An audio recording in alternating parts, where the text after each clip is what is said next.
what's up guys? My name is Sal, and this is another Expedition Log. Today's episode covers two very special places in downtown Cleveland, Ohio. But before we get into the episode, I wanted to extend my well wishes to everybody out there during the ongoing COVID-19 coronavirus pandemic. And I especially wanted to thank those who are out there on the front lines, essential to keeping us all safe, healthy, fed, and up and running. Personally, I can't travel to film new places right now, and even if I could, I wouldn't. Just stay home, stop the spread, and help those out there that are trying to contain this virus. And since we shouldn't go to the mall right now, come take a walk with me today through two of them. They're unconventional malls, but they're still really cool places that deserve a spot in the canon of the dead mall culture. First, we'll be going to the Cleveland Arcade, and then we'll be going just a half a mile away to the Galleria at Erieview. But first, a word from our sponsor.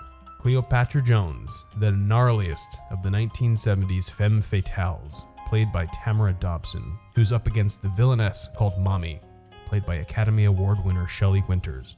This one rocks. Enjoy.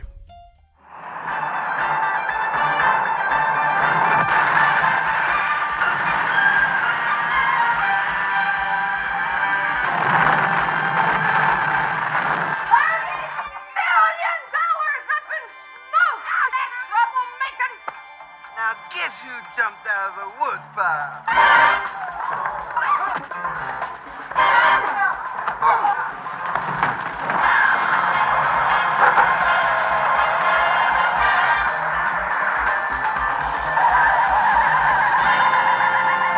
Tamara Dobson, the Soul Sisters' answer to James Bond, and the most exciting new star in years.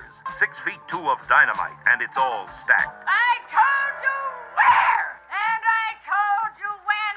And I told you how to get that! Cleopatra Jones. She is sticking her nose in my business, son! And up against her is the arch-enemy, the female successor to Goldfinger. 2-time Academy Award winner Shelley Winters as Mommy.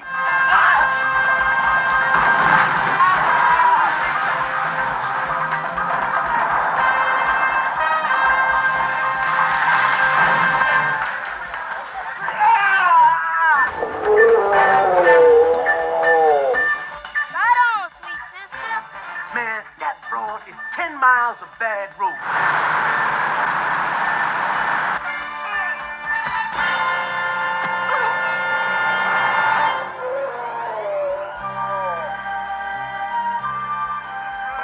That's what I call some extra heavy double duty stuff. Oh, no match for that black lady. I'll take care of Cleopatra Jones. Cleopatra Jones, starring Tamara Dobson. Co-starring Bernie Casey, Brenda Sykes, Esther Rolle, and Shelley Winters as Mommy.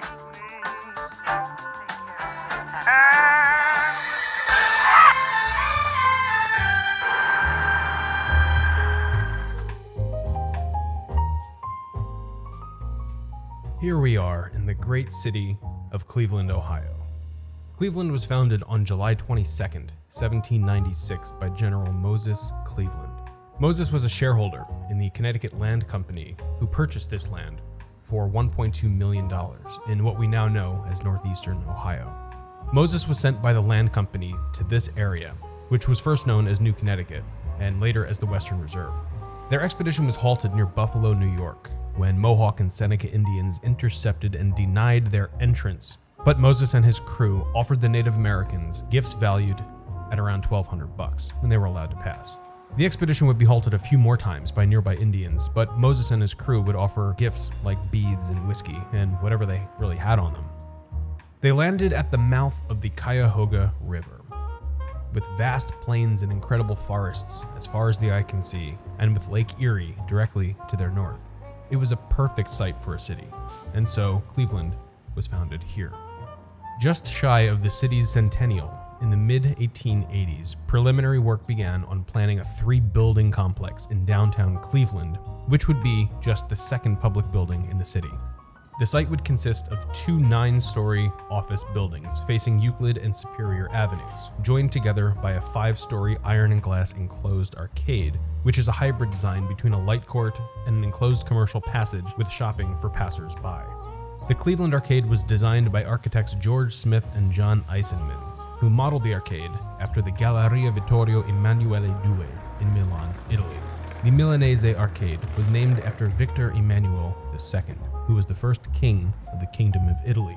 The Milanese arcade opened in 1877 and was constructed over the span of 12 years, but that's an entirely different, yet epic, story for a potential future international expedition log. By 1888, the Detroit Bridge Company began construction on the Cleveland Arcade atop the sandy bed of a prehistoric lake, and it would cost a total of $867,000. Adjusting for inflation in today's dollars, this would have come in at a cost of nearly $28 million. The project was costly, and it required multiple investors to bring the vision to fruition.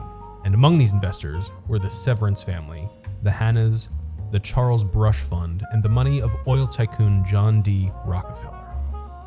The Cleveland Arcade was opened on Memorial Day, Friday, May 30th, 1890, with 2 floors of specialty shops in the enclosed passageways between Euclid and Superior Avenues. It was also dubbed Cleveland's Crystal Palace.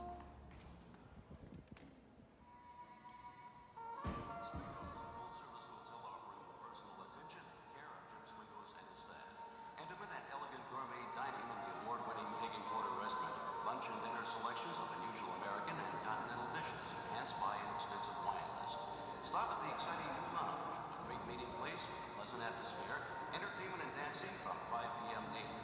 A place to be for an evening downtown. Swingo's Playhouse Square at 18th and Euclid.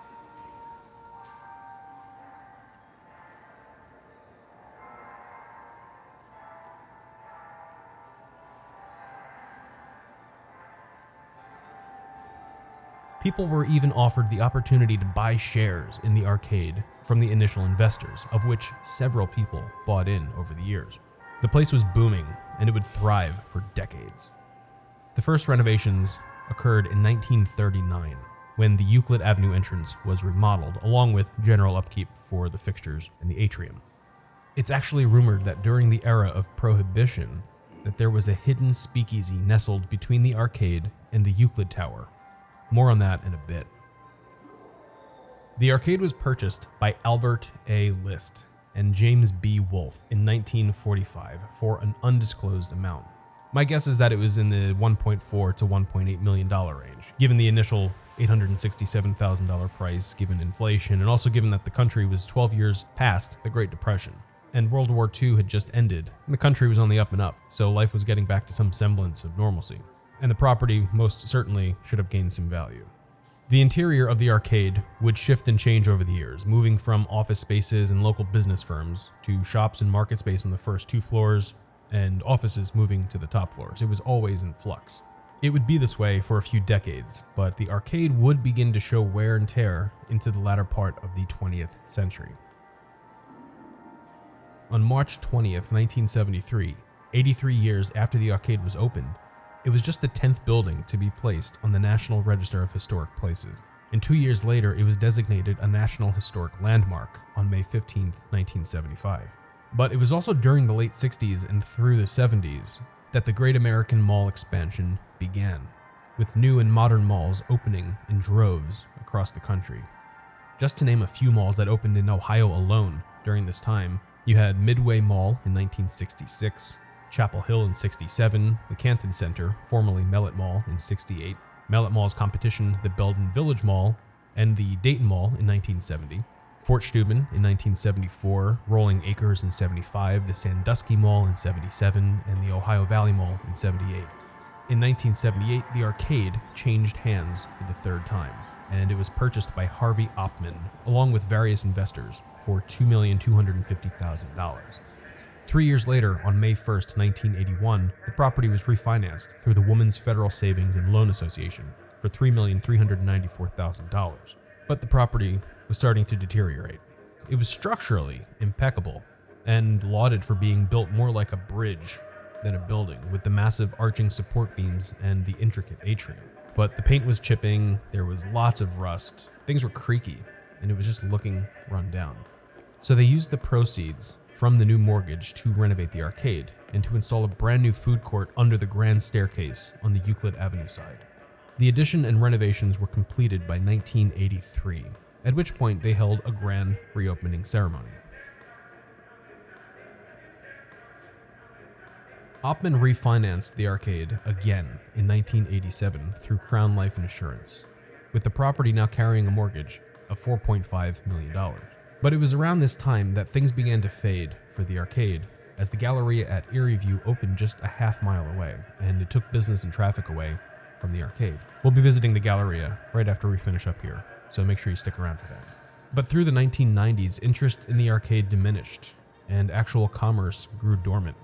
It was so empty that the structure even faced threats of demolition multiple times throughout the 90s. Then on Tuesday, December 7th, 1999, the arcade and its towers were sold for $33.3 million to a 50-50 split partnership between LR Development and Hyatt Hotels, both based out of Chicago. Shortly after the sale, a $60 million redevelopment project began to fully restore the arcade's visual and structural integrity, and to transform the adjoining towers into a 293-room Hyatt Regency. They raised $10.5 million in funding publicly through Cleveland and Cuyahoga County, and got nearly $50 million in loans to pay for everything. The arcade was closed to begin renovations, and during construction, LR Development Vice President Ted Weldon said he found the secret entrance to the speakeasy. In the back of one of the vacant stores was a small junk-cluttered passage which led into a modest 2-floor hideaway. There were some wallpaper and beer signs on the walls, a staircase leading to a second floor that they all believed was used as storage, but back then maybe there was card games that happened or something up there. It also had a fully functional bar area. The elevator shaft that led to the outside alleyway was sealed off, as was the rusted steel door in the Euclid Avenue alleyway. And I might be mistaken, but I think that door is still there today. But after a year and a half of construction, the Hyatt Regency opened on May 1st, 2001. The arcade reopened the next month in June, with 30 tenants and 6 fast food eateries. And that's where it stands today. That's it. There's still a Hyatt Regency, and you can stay there for about $100 a night. And when I was there, I did see a few local artisans setting up shop in the empty storefronts. I saw people setting up art galleries and craft makers that wanted to sell their wares. It looks like the space is now being used as more of a gallery space rather than shopping. And it was put out of commission by newer and more functional malls, namely the Galleria at Erieview, which is just a half-mile away. Rebirth, I guess you could call it, is happening in downtown Cleveland. The Galleria along East 9th and St. Clair had been mostly empty until now. A new push is underway to bring businesses back. News Channel 5's Brian Archer shows us this new neighborhood. A new neighborhood is quietly being created in downtown Cleveland, and it's happening in a place most people think they already know. What comes to mind is what they see on the street, which is a 1980s style urban mall. The Galleria at East 9th and St. Clair used to be that typical urban mall, but not anymore. Minchell Stewart Properties is reinventing the mall and called it Life at Erieview. The idea is to better serve people who work in the area and are drawn to downtown living. Dollar Bank and the Cleveland Bar Association are 2 prime tenants. The developers hope Cuyahoga County will locate its new headquarters here, with executive offices in Erieview Tower and public business taking place in the atrium. One of Cleveland's oldest institutions has decided Life at Erieview is also for them. The YMCA will bring its headquarters and facilities here to this 2-story space. We've got what you're looking for, TV 20.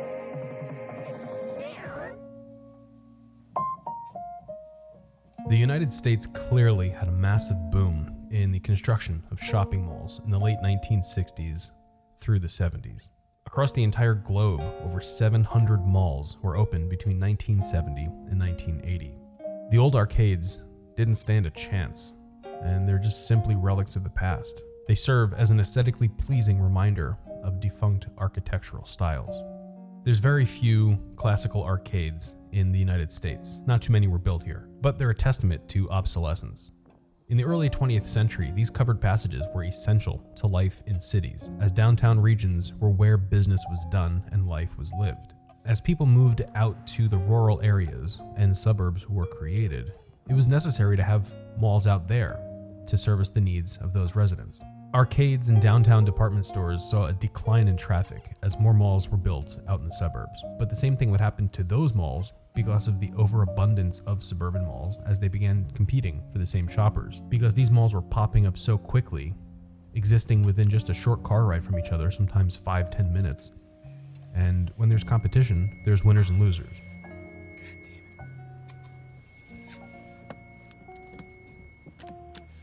Come on.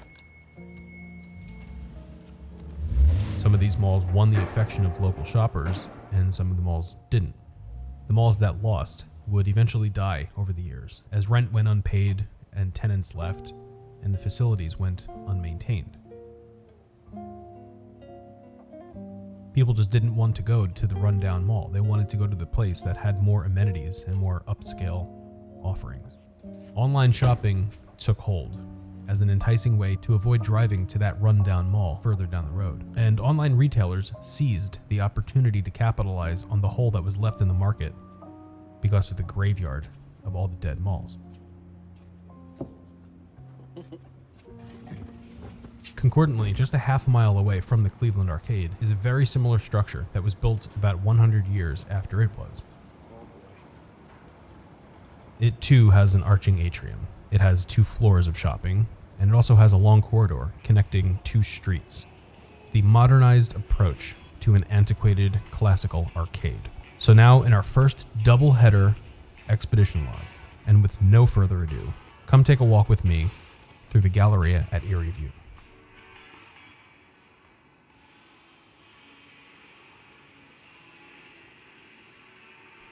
The 40-story, 505,000 square foot Erieview Tower was built in 1964 at a cost of $23 million. It's a fantastic structure, and I may do a video on it in the future, but right now we're just going to take a walk around the Galleria. The tower was sold to Jacobs, Visconti & Jacobs in 1985 for $33 million. Jacobs took out a mortgage through Connecticut General Life Insurance Company for $36,920,000 on December 23, 1985. They set out to renovate the Erieview Tower, which they subsequently renamed the Tower at Erieview. And they also had plans to build a new atrium that would attach directly to the tower. It would serve as a shopping center and was to be built on the former courtyard of the tower. The city of Cleveland gave Jacobs a $3.5 million grant, and Jacobs fronted the other $6 million, and construction began on the enclosed mall in May of 1986. The Galleria at Erieview opened on Thursday, October 15, 1987, with a total of 66 storefronts. This isn't a typical enclosed mall. This is more like an arcade. And just like the Cleveland Arcade, a few blocks away from here, there's never been an anchor or a department store serving as the glue to hold all of the inline tenants together. And the main stream of revenue would come from the tower that was attached to it and leasing out that tower to local businesses. Just like the Hyatt Regency keeps the lights in the arcade on.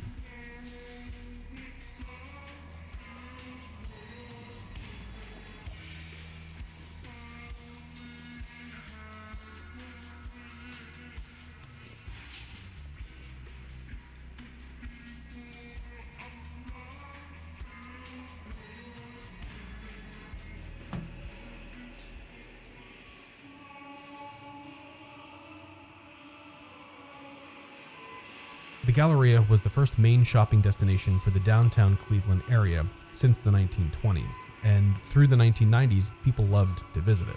It was never intended as a main hub of commerce, but rather a beautiful shopping experience with food and amenities gracefully complementing the tower at Erieview.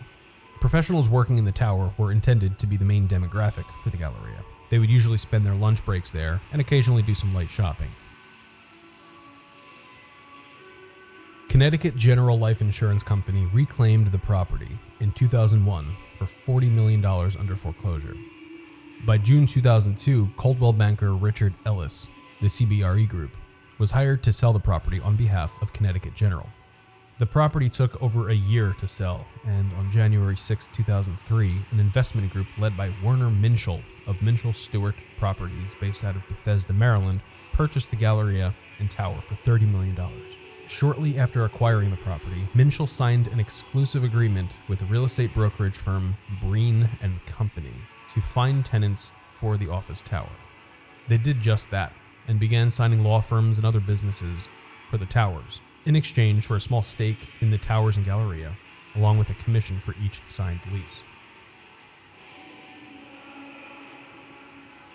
By 2005, the property value nearly doubled from the time it was sold and was assessed at $60 million. 1 year later, Minshall refinanced and took out a modest $43.5 million mortgage from Bear Stearns Commercial Mortgage Incorporated. This loan was packaged up with other properties Minshall owned, and it was sold out to investors seeking to make money off of Minshall's efforts in this venture.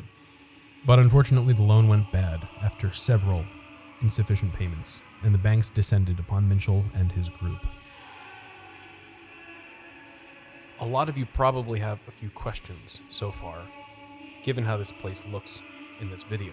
I too had questions, because as I was walking around, it was pretty strange that on a Friday at around 7 or so p.m., nothing was open. I've been in plenty of dead malls where nothing was open, but it was because the mall was dead. However, this place looks like it's dressed up for a high school prom. There's shiny things hanging from the ceiling and black tablecloths draped around tables that look really out of place. I'll answer your question on this later, I promise. A special servicer was brought in to manage the bad mortgage.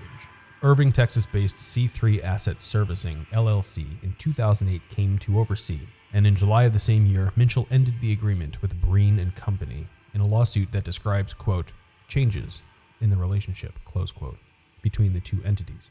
Then in February 2009, Breen and Company sought foreclosure on the tower and Galleria through another lawsuit, as Minshall owed the firm $126,532 from a lease renewal commission from 2007, and another $29,484 in commission from a September 2008 lease signed with the Monticello Associates consulting firm. Minshall also owed more than $57.6 million in principal, interest, and late fees. So it was pretty serious, and the bank wanted their money. The special servicer, C3 Asset Servicing LLC, decided to move ahead and file to have the property foreclosed on, and the banks descended upon Minshall and his group.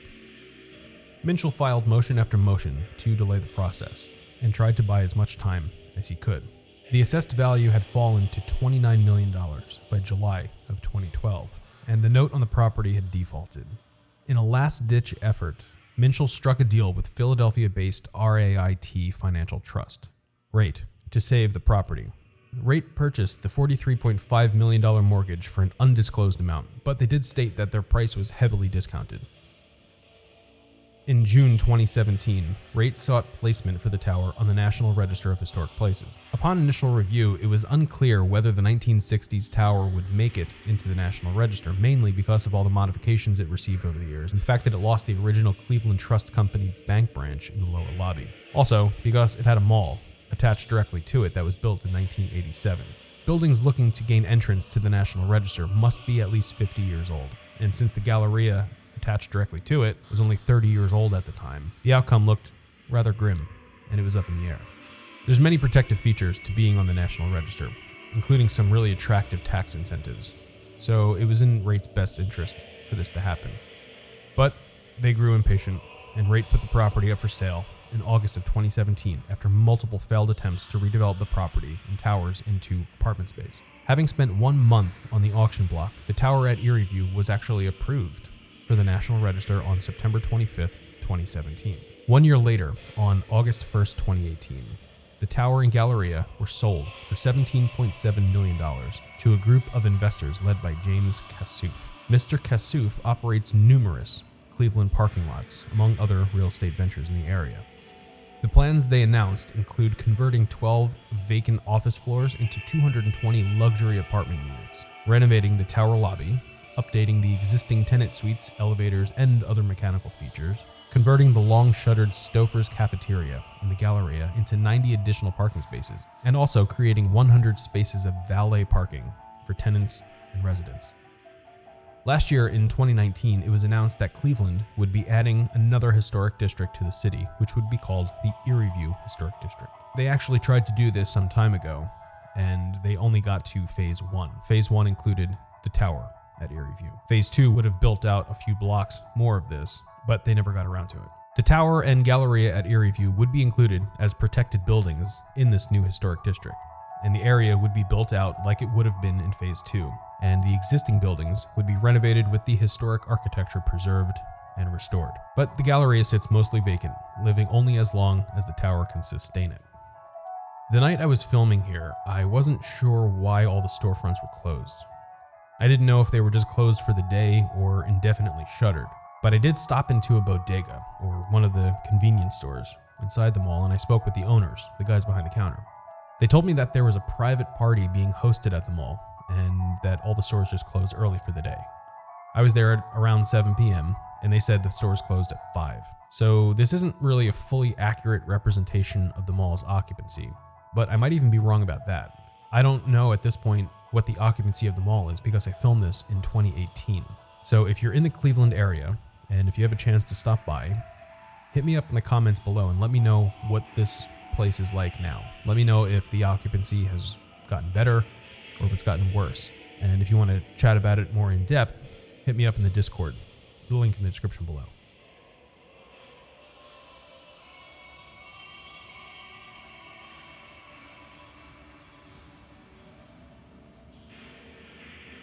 I really hope all of you enjoyed this expedition log, because it was the first one that I produced in my new studio, and it usually takes a bit of time to get comfortable creating in a new space. But if you did enjoy it, please leave a like and a comment below, and make sure you ring the bell for all the notifications so you know when I release content. In this incredibly worrying time with the coronavirus causing panic and for people to be cooped up in their homes, take a load off, just stay home, and take a walk with me around the various places I've visited so you don't have to leave your home to do it.